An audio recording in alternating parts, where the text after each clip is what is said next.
Hello, everyone. Hope everyone's doing well. I'm excited because it's Friday. I'm off work, and tomorrow I'm going to do the drawings. There's two drawings. I don't know if I clarified this or not, but basically you're going to be entered into one. If you're in one drawing, you can't be in the other one. So you can't get. You're not in both the comments and the video one. If you're in the video one, you're in the video one. You're in for that one. If you're in the comments, you're in for the one in the comments. The only people that have a choice are the people that did the video, if they like, or want the stuff that's in the comment section, but they did a video already. All they have to do is just leave a comment and let me know before tomorrow, So, it's already Friday. And I'm already celebrating. See, this is 8% alcohol margarita. So, it's weird. It tastes like a margarita. It really does.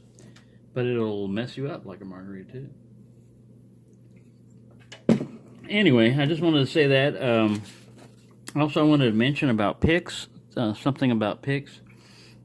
I don't know if you can see this one, but it's bent. You see how it's bent? And there's a little mark right there. I usually keep like 1,000 grit, even 1,500 or 2,000 would be good if you really want to polish it, but 1,000's good. And I just kind of like, usually if you're going to polish your pick, it's better to put it in a book or something, but if you're just touching it up and stuff, you can just do like that. It kind of reminds me of like, pool players, chalking the stick before you get ready to pick, or get ready to play pool. And it really helps. The smoothness in there really helps glide against that warding and everything.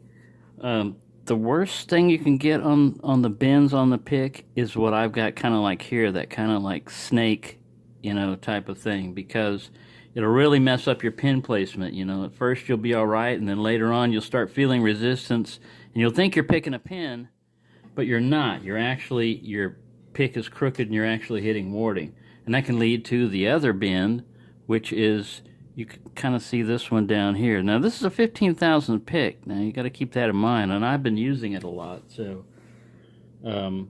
picks don't last forever.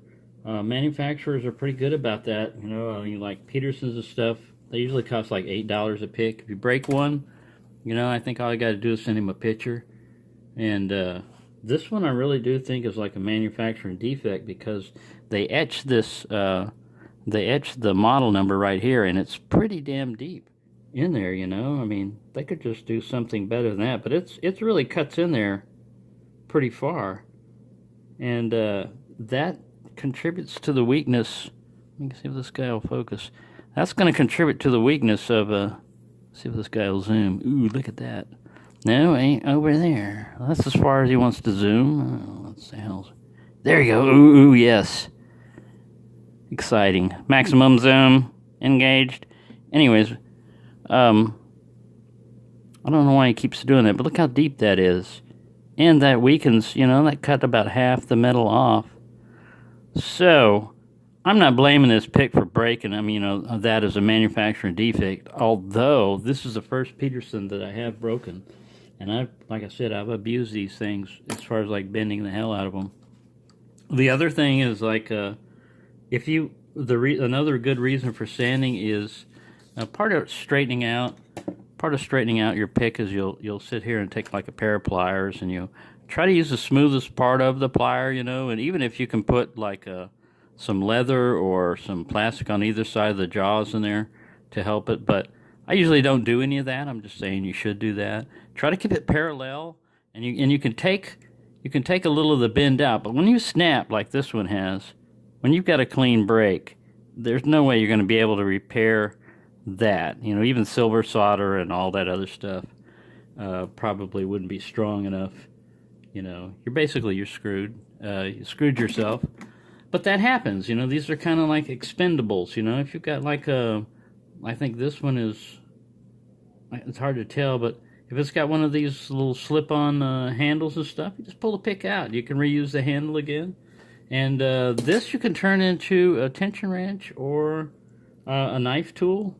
You just have to take the shaft down a little bit further because your knife tool has to reach in pretty deep sometimes.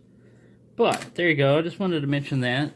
And I'll put up later the names that I've got on each one. I might as well start picking on this corpse while I'm at it and talking about this stuff. This is just one that I've opened off camera. I turned the camera off after a long pishking session, and yeah, pretty much after I turned the camera off, the lock knew it. You know, I'm not into superstition and stuff, but sometimes these locks know when the camera's on, is all I'm saying. And this one does. And this one's really shy. I've tried to talk it into, hey, come on, everybody wants to see your pins, you know, and you're a really nice lock, and blah, blah, blah. And then I've tried threatening it and all different kinds of things. But, all right, I got a slight click off of, and a slight turn on the core off of 5 or 6. The key is mummied in this thing. And I've bought from this this particular Arrow Asa Abloy type of kick cylinder already keyed up. But look at that. There's your bitting. So I'm dealing with a 7, which is really fairly low, and then a 3, which is high, and then a 5, which is a little bit lower, and then a 9, which is really low, and then a 7, which is low, and then a 3, which is pretty high. They could have been wicked and gone with a 2 or 1 cut there on the last one, but this one was commercially bitted, so it's got to keep in mind the max stuff, you know, if not challenge like level type of stuff. So they can't do that because they don't, you know, in use, I think you don't want something that extreme. It might be good for pick resistance and everything, but for long-term use it probably leads to excessive wear and tear and more service calls and stuff like that. And you're not always going to be the locksmith to service that one, so you can't just design in obsolescence. So I have no real expectation of opening this thing. I just wanted to mention that there's still time to do a video if you want to do the pick opposite challenge. And that is, basically, it's the way I'm picking this one is normal for me. You know, bottom of the keyway, pins on the top. But in Europe, most of them, a lot of times, are upside down.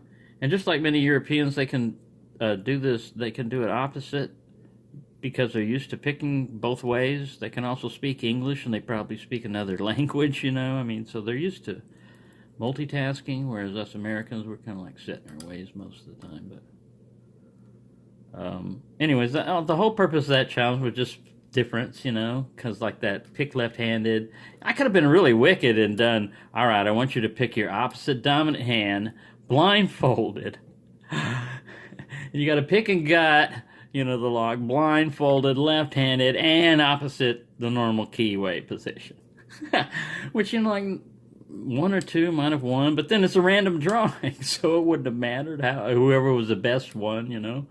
I mean, you can do it as, you know, you're going to be the final judge, you know, or you could submit it to a panel, you know. You could say, all right, the top 3 pickers, you know, that you can name, panel 5 or whatever, you know. They look at all the videos in the end and try to come up with a, you know, consensus, you know, who the winner is. That might be neat, you know. It's whatever you want to do, basically. I want this lock to open up on camera, but it's probably not going to happen. Oh, there we go. Look, see? Slight deep fall set. Now, and this lock is named the corpse because I've almost killed myself trying to open it.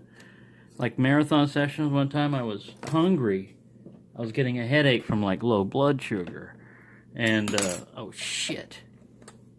I hope I didn't lose that fall set. This is a dead core, so as long as I position this guy, yes, I think I still got it. Woo! Thank you, dead core. Normally I hate dead cores, but if that would have been on a padlock, I'd have lost that deep fall set that I just had. Any hoodle. I usually can't get past this deep fall set. I'll try to set somebody that I think is the one that's counter-rotating, and he turns out to be not to be the one that you need to set, and all the pins drop back. So I got to be really careful when I go to do a counter-rotation on this, because like I said, it's fooled me before. So, you know, one is kind of tricky too because your pick's right there. Anyways, I'm excited about the drawing tomorrow because I want to thank everyone who's done videos and commented, and all of my subscribers, really. If you're new to lock sport, you know, I'm not being discriminatory as far as like keeping it within the community, because part of it is communication. You know, you don't have to pick locks, but you can just say, I enjoyed that video, or I didn't like this, or, you know, anything, even constructive criticism where you say there was a popping noise or something like that, you know. And I say, oh, that, you know, that was a 9mm somebody was shooting outside. But yeah, you know, become one of us, you know. It's a nice thing. You don't have to, oh man, I just did it again. You don't have to submit videos if for some reason or anything, but really, the reason why I started doing videos, I didn't even know there was a YouTube channel that did this. I was just starting to make them, because I had watched them after a while, but I was going to document basically my progress, you know, like this is me from the beginning. My first one was a Sparrows review, and it's very special to me because in that first video, Sparky was there, and that is the essence of my cat, you know, it's just lovey-dovey and, you know, wanting attention and everything, and I really miss her. She died last October, and now I can't have a, you know, a pet in here, and basically I've got, you know, like a totem animal, you know, a wooden cat that they won't charge me a bunch of money for that. I can have as many as I want, I guess, you know, wooden cats and stuff like that. But yeah, when you live alone and stuff, it's nice to have an animal or something you can talk to, even if they don't understand you. And I can speak cat language, so we would have conversations and stuff. But she was a really sweet cat, very nice. She was a stray that I had found in my house and outside. I had a pretty big backyard, and oh, I think I'm getting counter right there. But here we go again. You know, I've tried every pin I usually pick is the wrong one for this. Let me get a better pick. I want to make sure I'm going to get an SS Dev in here, the one that's been bent and crooked and everything, but I want to get that puppy in there because I know that bidding, there's some high lows, and if I pick the wrong one, I'm basically going to overset.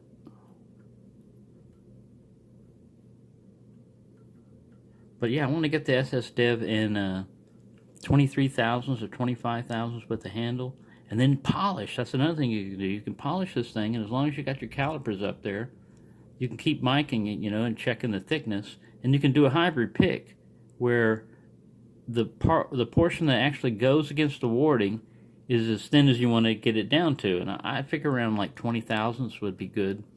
And still allow me a little bit of room for wear and tear. And all right, I'm getting some counter here. Oh, look at that deep fall set. Now that is a deep fall set. I'm probably not going to get past this one. But this is the joy of lockpicking for me, you know, is the opening. And it's not happening yet on these. The challenge locks are like, you ain't going to open this, you know. It keeps telling you, you're not going to open it. And you just keep, I'm persistent, man. I'll just go and go and go.